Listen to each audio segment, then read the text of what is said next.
So here's D.H. Lawrence, of all people, on his characters entering a cathedral in The Rainbow. And notice the abundance of contradictions coexisting and allusions to infinity. Here the twilight was the very essence of life. The coloured darkness was the embryo of all light and the day. Here the very first dawn was breaking, the very last sunset sinking, and the immemorial darkness, whereof the life's day would blossom and fall away again, re-echoed peace and profound immemorial silence, containing birth and death, potential with all the noise and transition of life. The cathedral remained hushed, a great involved seed, whereof the flower would be radiant life inconceivable, but whose beginning and whose end were the circle of silence, spanned round with the rainbow.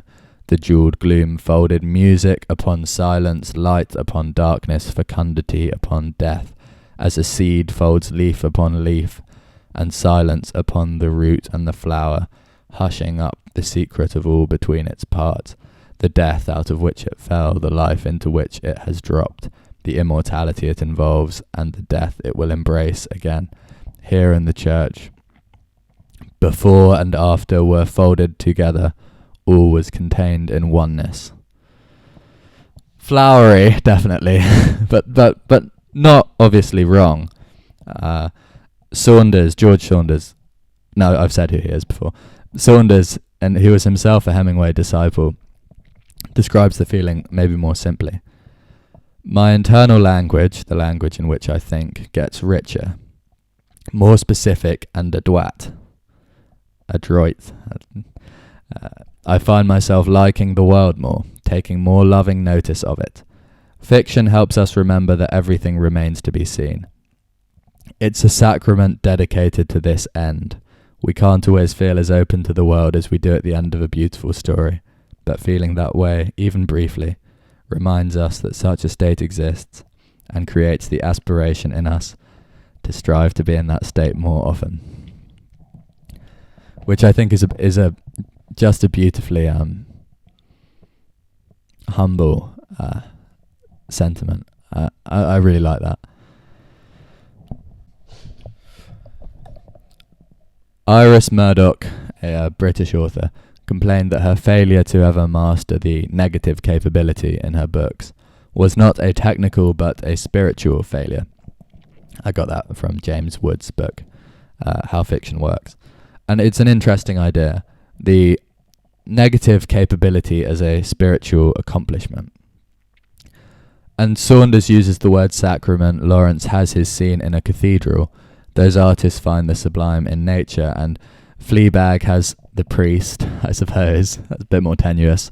And of course Mozart has plenty of religious stuff, I think. And don't we know from our own feeling that there is some spiritual thread here? Didn't the deep, or whatever feeling, have a palpably holy feel to it, a kind of pure and pristine and feeling, and didn't we sense in some way that it was good for us and nourishing beyond just being pleasant? I've seen reviewers apologise before calling Hemingway spiritual, as if he'd resent that, but I think that's misguided. For one thing, he loved Tolstoy so much, and here's Robert Jordan. But slowly and from his head he began to accept it and let the hate go out. Sure, the snow, that had done it. The snow done it to others. Once you saw it again as it was to others. Once you got rid of your own self, the always ridding of the self that you had to do in war, where there could be no self, where your self is only to be lost. I mean, that passage may as well have been copy and pasted. Sorry, my second memory card ran out. But yeah, that passage I just read may as well have come out of, the Bhagavad Gita.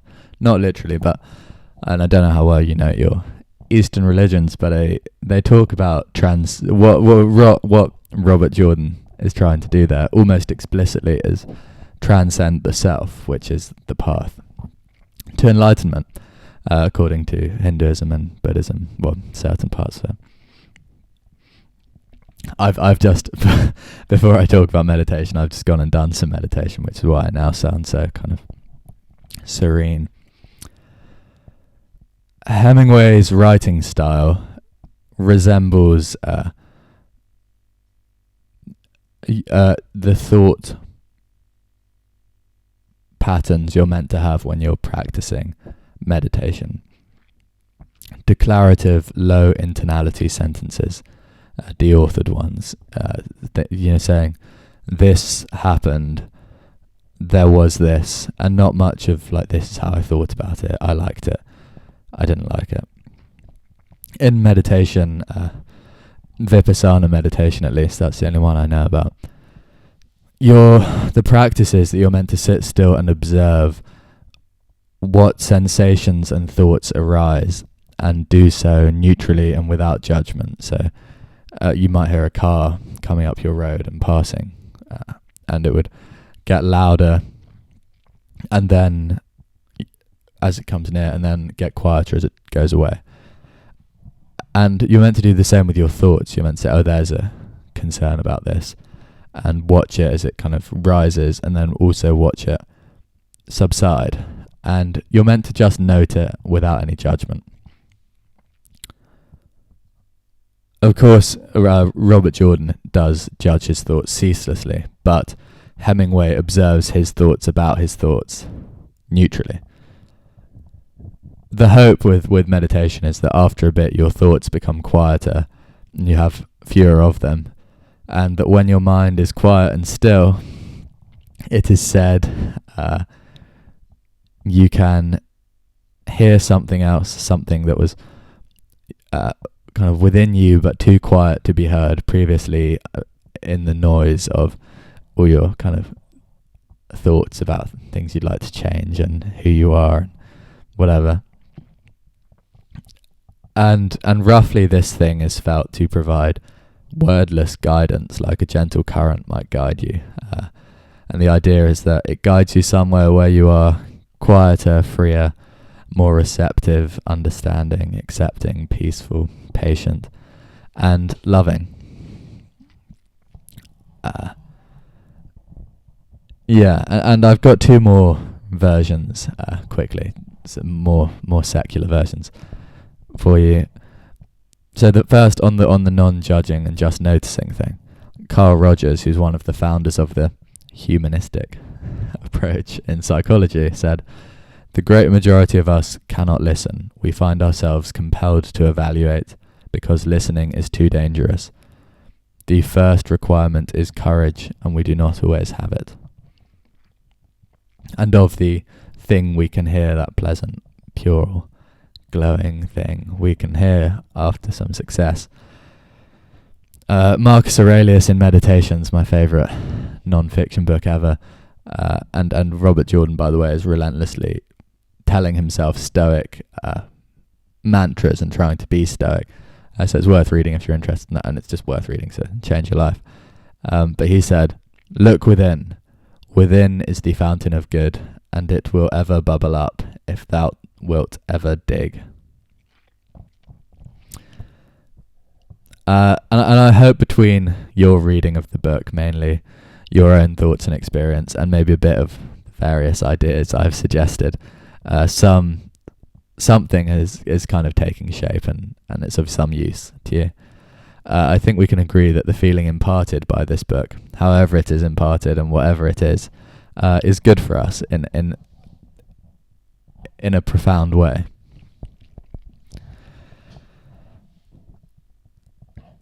That's our infinity knot of belief that I think informs Hemingway's work, and now it's the refuge knot to talk about.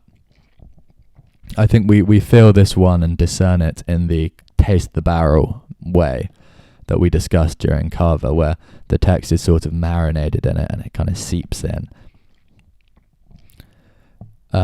So in Hemingway's work, broadly, few things are ever called good.